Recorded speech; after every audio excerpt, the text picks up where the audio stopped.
Pemirsa, kembali bersama saya Putri Hanifa yang akan menemani rehat malam Anda dengan menghadirkan 3 berita terkini yang dirangkum dalam Kilas Nusantara Malam. Pemirsa, di tahun 2022 ini Indonesia berkesempatan menjadi tuan rumah pada berbagai gelaran internasional, seperti halnya GPDRR tahun 2022 yang diselenggarakan di Bali, yang Indonesia sendiri memiliki sederet alasan untuk tertarik menjadi tuan rumah di tahun ini. Dan kabarnya Presiden Joko Widodo akan hadir pada pembukaan esok hari. Beralih ke ibu kota Jakarta, pemirsa, yang akan merayakan hari ulang tahunnya yang ke-495. Dicanangkan akan digelar di Kepulauan Seribu karena dinilai menjadi potensi besar pariwisata. Mari kita tengok, pemirsa, pos lintas batas negara Mota Ais yang ada di Kabupaten Belu, NTT ini yang kembali ramai oleh para pelintas yang akan menuju Indonesia ataupun Timor Leste, di mana PLBN ini juga menjadi akses vital bagi produk Indonesia menuju Timor Leste. Global Platform for Disaster Risk Reduction (GPDRR) merupakan forum internasional yang bertujuan untuk mencari solusi pengurangan risiko bencana.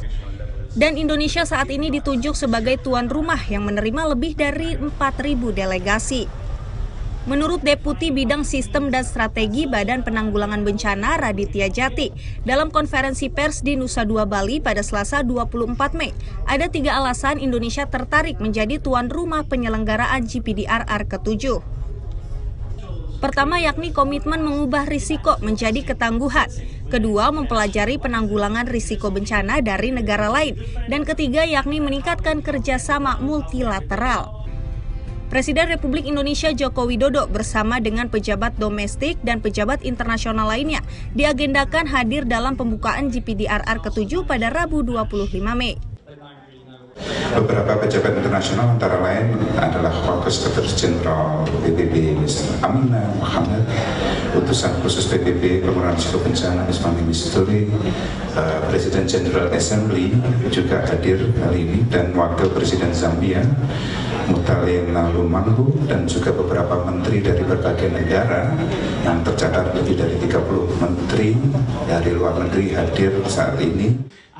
Lebih lanjut, Raditya mengatakan pemerintah Indonesia berharap dengan diselenggarakannya GPDRR ke-7 di Bali akan meningkatkan komitmen global dalam mengurangi risiko bencana.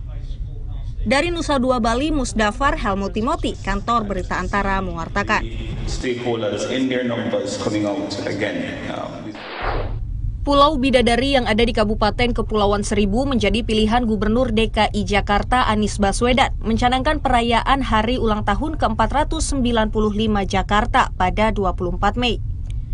Dipilihnya kawasan Kepulauan Seribu untuk memberi pesan bahwa Jakarta tidak hanya terdiri dari daratan tapi juga kepulauan. Potensi pariwisata di wilayah kepulauan seperti dikatakan Anies dalam sambutannya masih dapat dikembangkan secara khusus menjadi pariwisata kelas dunia, dengan membawa konsep bekerja sambil berwisata atau digital nomad, khususnya bagi pekerja yang bekerja secara daring. Untuk itu, di tahun ini pihaknya ingin menyampaikan pesan tentang keberadaan Kepulauan Seribu sebagai bagian dari Jakarta yang kaya akan potensi pariwisata. Bahwa untuk bisa menikmati wisata kepulauan, tidak harus pergi jauh dengan pesawat, karena di Jakarta pun bisa ditempuh dalam waktu yang singkat. Cukup menggunakan kapal, kalau sampai ke Pulau Bidadari ini maksimal 45 menit 1 jam, bahkan bisa setengah jam. Kalau menggunakan jet ski bisa 15 menit sampai ke sini. Seluruh rangkaian kegiatan HUT Jakarta di tahun ini akan menggunakan branding atau jenama Jakarta Hajatan, yang erat kaitannya dengan budaya Betawi untuk mengajak seluruh warga ibu kota merayakan setiap usaha dan karya yang sudah tercipta di Jakarta dengan mengusung tema kolaborasi, akselerasi, dan elevasi sebagai pesan optimisme sekaligus upaya yang telah sedang dan akan terus dilakukan di Jakarta.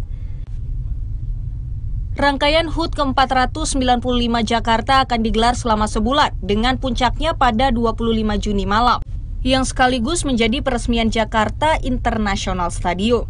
Dari Jakarta, Fazar Ilham, Kantor Berita Antara mewartakan.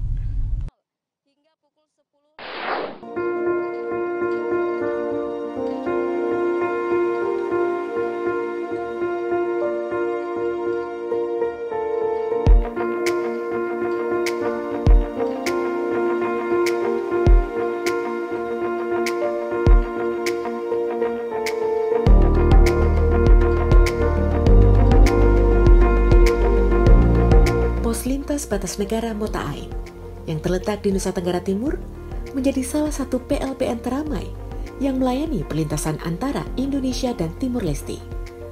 Pelonggaran PPKM serta pelayanan visa on arrival di PLBN ini pun membuat jumlah pelintas harian meningkat.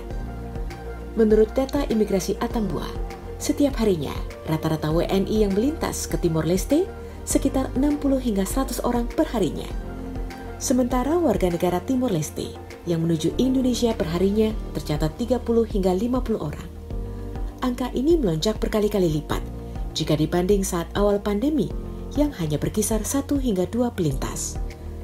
Masuknya Timor Leste dalam kategori negara penerima layanan Visa on Arrival VOA atau kunjungan wisata ke Indonesia bersumbangsi dalam meningkatnya angka pelintas harian.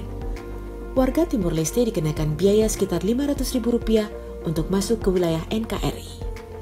Di tengah tingginya mobilitas masyarakat di PLBN ini, pengetatan pun dilakukan dengan melibatkan sinergisme antar instansi. WNI maupun WNA yang ingin masuk ke wilayah Indonesia diwajibkan menjalani pemeriksaan kesehatan lebih dulu.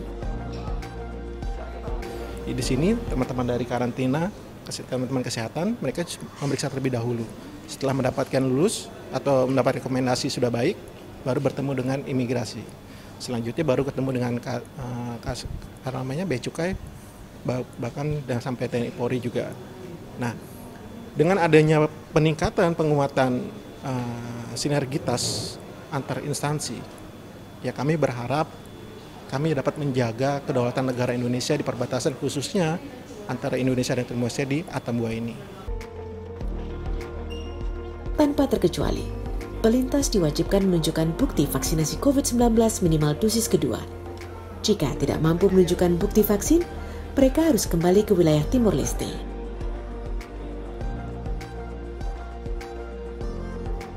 Saya dari Timor Leste, saya datang dengan keponakan 4 orang, jadi kita 5 orang. Kita mau ke Kupang, mau kunjung keluarga. Tadi kita dari sana kita nggak pikir apa-apa, kita bawa vaksin semuanya, tapi ternyata sampai di sini ada satu kendala. Salah satu dari keponakan saya lupa kartu vaksinnya. Jadi sementara kita masih di sini. Nanti mau tunggu untuk jemput kembali, bapaknya datang untuk jemput kembali pulang. Selain menjadi perlintasan orang, PLBN Mota Ain menjadi akses vital bagi ekspor Indonesia ke Timor Leste. Setidaknya, rata-rata ada sekitar 10 truk setiap harinya yang keluar dari PLBN Mota Ain menuju Timor Leste.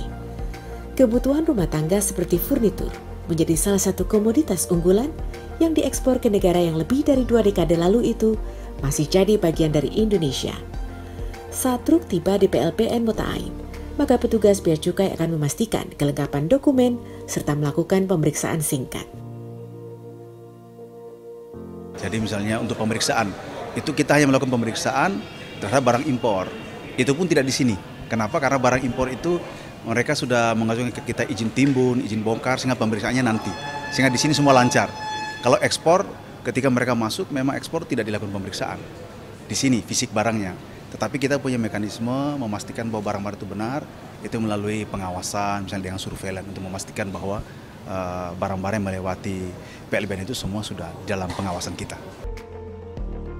Seluruh truk sarana pengangkut wajib membuat dokumen kargo yang memuat informasi detail barang yang dibawa untuk memastikan lalu lintas pengangkutan berjalan lancar.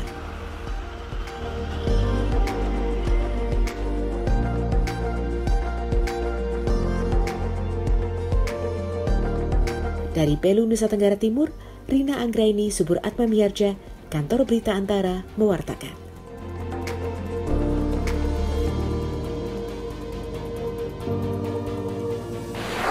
Pemirsa, demikianlah rangkaian Kilas Nusantara pada hari ini, Selasa 24 Mei. Namun apabila Anda masih ingin mendapatkan informasi baru lainnya, Anda dapat mengaksesnya melalui portal antaranews.com, channel YouTube Antara TV Indonesia, dan saluran UCTV. Jangan lupa untuk menyaksikan Kilas Nusantara esok hari 25 Mei yang tentunya akan menghadirkan berita teraktual lainnya. Saya Putri Hanifah beserta kru yang bertugas hari ini pamit undur diri. Terima kasih dan selamat beristirahat.